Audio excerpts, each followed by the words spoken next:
Charlotte, North Carolina artist DaBaby bodyguard knocked out a female fan after she allegedly slapped the baby at a block party at Freewater in New Orleans.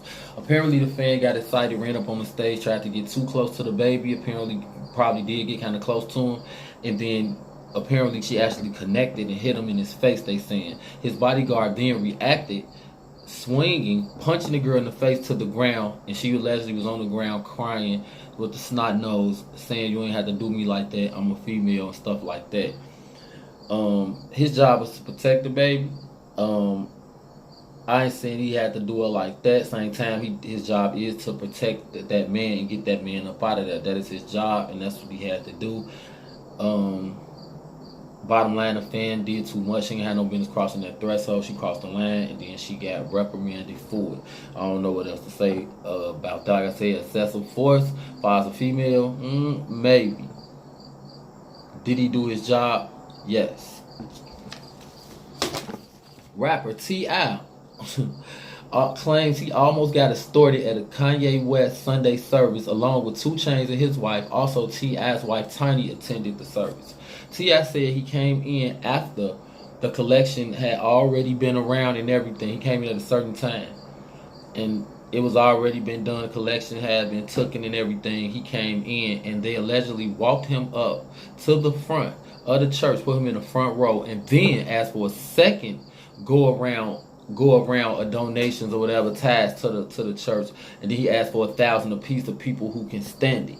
Think about it, people who can stand it. They put T.I. and 2 Chainz and them in the front, knowing they millionaires. Everybody know they all millionaires and other celebrities in there, and then put them on the spot, say who can stand 1,000 apiece, 20 people to get 20,000. T.I. declined. 2 Chainz, T.I. said 2 Chainz went in his pocket to get some money, and T.I. said, "You might as well give me that money. What you getting into him for? Like, he finessing us. Don't you see what's going on?" And other people were trying to get money, and T.I.'s like, "No, I'm not giving no money.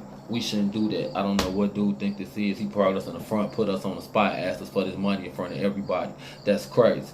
So that's how he felt about it. The pastor rebutted. He heard about the situation. He did have something to say. He on the interview, he said it ain't like that. T.I. he doing good stuff in community. You know, like our youth. Sound a little, sounded a little iffy, but he was like, basically, I'm doing all this community book bag drives and all this, helping people with their rent, putting people in buildings, helping people go to school, giving out scholarship money, and so on and so forth. So that's basically how the pastor said. I don't know, he's trying to measure up to him and 2 Chainz, the rappers are saying, "We know you got it, so give it." I don't know. That's how they went about it. That's how he went about it from his standpoint. And like I said, T.I. had his standpoint. As you ain't about to extort me and just bring me up to the front and put me on the spot in front of all these people and think that it's okay. Shota star from Belly, the movie Belly, Louis Rankin tragically dies in a fatal car crash. Remember Ox, original Don Dada from Shotters? And remember Ox from Belly, rather, and originally he was the Don Dada in Shotters, the big homie, the Jamaican dude. He died in a fatal car crash. The details haven't been released on the car crash, exactly how it happened. Nobody knows exactly, how he died, what kind of crash, where he was at exactly. It was kind of sketchy about the details, but apparently he has died, allegedly. Until we see further proof. If you want to know any more news about it, just let me know. Put it in the comments, and I will get that information for you immediately if you want to know. Also, Rankin released a single in 1992 called Typewriter that won a Grammy and solidified his spot among other reggae legends as well. Rest in peace, Ox. Kanye West says Jesus is still walking with him after pushing back the release of his album Jesus is King. Kanye says he will no longer do secular music and make only gospel music from now. He said he passed the Masonry. Damn, Kanye. Well, by the way, all us fans, we will miss your quote-unquote secular side of the quote-unquote secular side of your music. West has also had recently West has also had recently album listening parties in New York and Chicago. And also, sad note, got Pusha T and No Malice back together on some of the songs, or a song or whatever. They definitely on the Jesus is King album. So he got the clips back together. You know, No Malice is basically gospel rap or something to that nature now, because he went straight Christian. That's why he's named No Malice now. He's not into the drug dealing, you know, typical gang, you know, that type of music, gang, thug music, selling drugs, jewelry, and women. So he gave his life to God. So I can see him on a gospel type album. And like I said, Kanye said he only doing gospel music now. So we gonna see what happened with that. 50 Cent is supposedly working on Tekashi 6ix9ine and the 9 Trey Blood, which is a clique of the Bloods, a chapter of the Bloods in New York, the 9 Trey Bloods, Treyway, supposed to be doing a deal with them to get the rights to do the movie and tell the story of them. That's real smart. I remember 50 spent time with Tekashi, claiming him as his son for a little while when they was real tight, when Tekashi was really, really buzzing. And, you know, Tekashi was talking all that stuff, you know, acting like he was all tough and built like that and all that type of stuff. And 50 was like, you remind me of a younger me, you know, back in the day, talking all this shit to these real gangsters. But, you know, Tekashi did it another way. That's another story for another time. But at the same time, smart move with 50 Cent, get the rights to do that story with Tekashi and them in the 9 Trey Bloods out of New York. That'll be smart. He also already supposed to have something in the works with Big Meech and the BMF to do their story and do their movie. So 50 making big moves in media and film. Shout out 50 Cent. Shout out everybody. Shout out Big Meech. Everybody, man. Just know 50 Cent definitely working. He doing big things. Y'all already know about power and everything. I just respect the grind. In other news, Lil Bibby, Chicago artist Lil Bibby is now an executive. Apparently, he's not doing no artist signing thing. I believe the man ain't even put an album out. You know he don't like doing interviews. Recently did an interview, like his first in 4 years, where he went on to say he's an executive now. He makes his own decisions. He signed Juice. I'm gonna get that name clear. I don't want to misquote, but he signed a very popular known artist. You probably know. You definitely know. And now he's supposedly a bona fide executive, call his own shots, make his own plays, write his own tickets. So that's what's up. Shout out to Lil Bibby, you know, from Chicago. You know what I'm saying? I'm happy somebody from the city doing something major. And he a young man, I believe he in his early or mid-20s, and he already is an executive and has learned the game and learned how to take his craft to the next level in the fashion or whatever other type of things, adventures he get into. So shout out to Lil Bibby. Do your thing.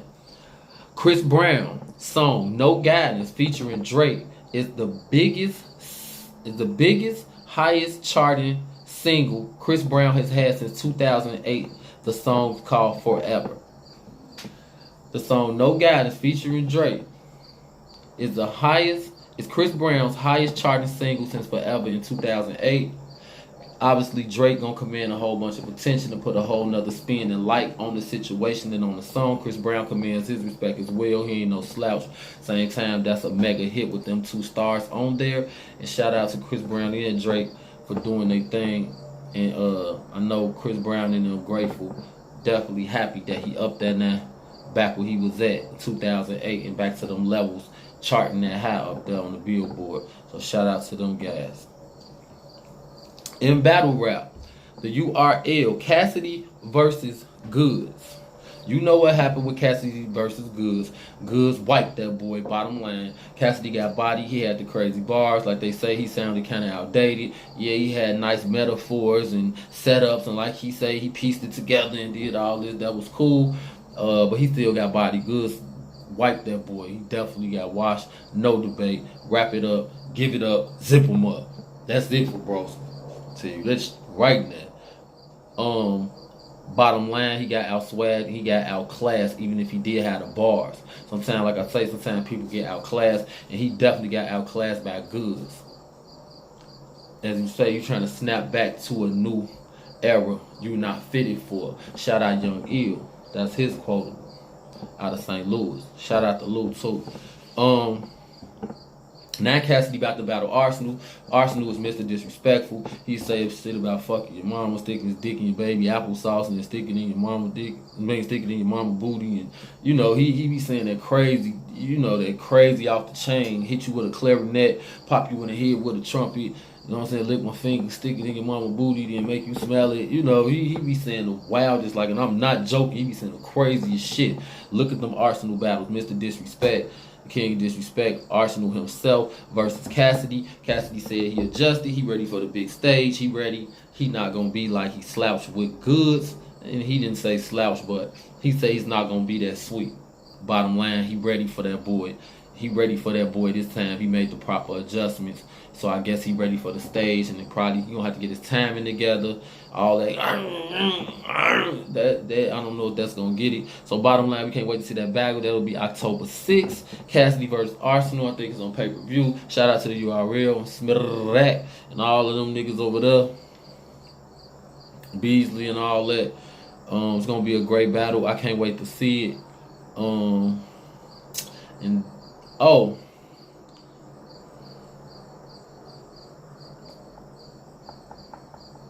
Last but not least, 26 years ago, October 1st, on this very day, October 1st, 26 years ago, Lords of the Underground dropped their debut album, Here Comes the Lords, on Elektra Records. Executive produced by Marley Marl, which was a big deal in itself because Marley Marl was huge. Shout out to the Lords of the Underground. And last but not least, August 1st, 1991, Public Enemy released their fourth studio album, Apocalypse 9-1, The Enemy Strikes Back. Thank everybody for watching this edition of Swankview Celebrity News. Anything you guys want to know and get updated on, just let me know. Leave it in the comments below. Don't forget to like. Don't forget to subscribe. Don't forget to share. And just leave it in the comments whatever you want. Any answers to any questions you need, whatever type of news. I'll be getting into fashion, I'll be getting into sports, I'll be getting into, you know, not really deep politics, but politics enough of it affects us directly and immediately. I definitely will have something to say about it and get my analysts on and try to figure out the best way to get through it for all of us, and you guys can help me with this mission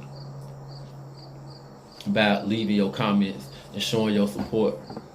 Thank everybody again for watching this edition of Swankview News. This is the Celebrity News edition. Everybody be safe out there. Once again, don't forget to like, share, subscribe, and leave a comment. Good, bad, happy, sad. Let me know how you feel. This is Swankview. I'm your host, Swank.